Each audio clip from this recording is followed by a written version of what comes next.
Mr. Cohen the is intent. recognized. Thank you, Mr. Chair. It's interesting how all these things kind of come together. Today, a 3-judge federal panel, District Court of Appeals here, said that the Flynn case could be dismissed. And the person that wrote that opinion was Judge Rayo. Judge Rayo had been at OIRA, the agency that reviews regulations and does what Trump likes best, which is jeopardize the safe air and water of the American public and give in to industry and profits and pollution. And she did a good job of it. And the case she was most well known for was overriding President Obama's regulations on automobile exhaust. She became a judge a year ago. She said today, the district court's actions will result in specific harms to the exercise of the executive branch's exclusive prosecutorial power. If evidence comes to light calling into question the integrity or purpose of an underlying criminal investigation, the executive branch must have the authority to decide that further prosecution is not in the interest of justice. Well, I wonder, Judge Rayo, if who is supposed to look into the executive branch when what they do is not in the interest of justice? Well, it should have been Judge Rayo. It was one of the 3 judges, and maybe the full panel will review it. They should. The other way to do it is impeachment.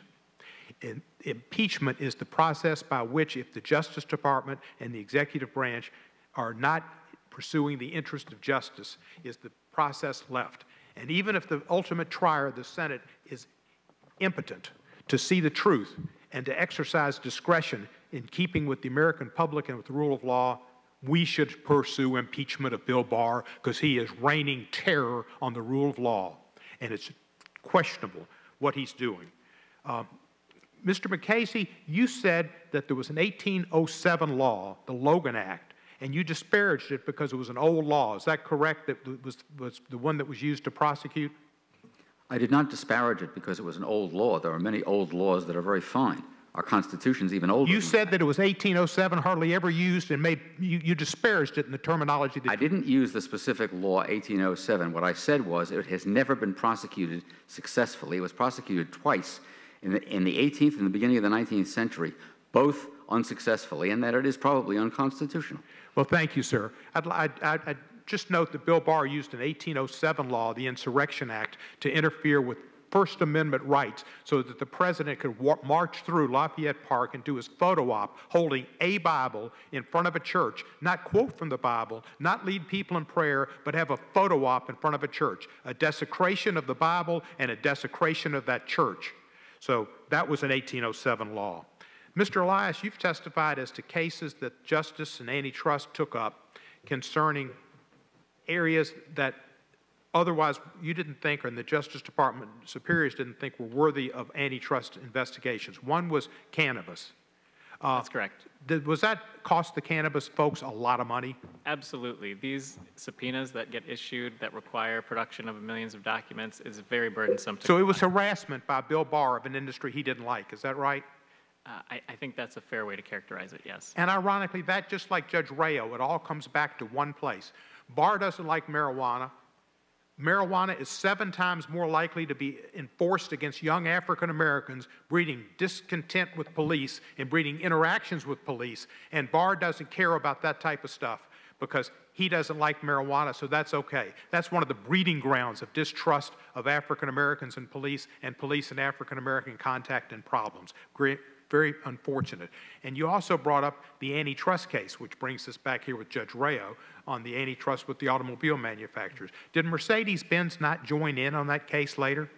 That's correct. And why do you think Mercedes-Benz didn't join in on that case? So I have read news reports that the German government discouraged it from joining because of the DOJ investigation. I don't have firsthand knowledge of those events. So the likelihood is President Trump, who didn't like what Governor Newsom did, got his way and kept Mercedes-Benz out of it and was able to try to change them from taking their position to be similar. Let me ask, Mr. McCasey, let me ask you this. Mr. Zelensky testified that for the guidelines where the defendant went to trial and remained unrepentant, in his experience, it was unheard of, especially like in Stone's case, in the lead up to the trial, we was told no one in the fraud and public corruption section of the United States Attorney's Office in D.C. which prosecuted that case, no time could he ever recall, or anyone recall, where the government did not seek guideline sentencings after trial. Do you know of any cases where the fraud and public integrity section did not seek guideline representation? I do not, nor do I know of any case. Thank you, sir. You nor don't, do I know of because there any is case. not a case. There isn't a case, but Bill Barr did it because Trump's friend... Point of order. The witness was trying to That answer was the not question. that was not a Point of order. guideline recommendation. It was a travesty of a guideline recommendation. I have the time, and I don't know who over there is play. I have the time. And this is a travesty order. because The this is gentleman's another time has case expired. where politics is overcoming the rule of law and destroying America. I yield back the balance of my time. The gentleman yields back. Are great senators. Hi, Chuck. He used to love me when I was a Democrat, you know.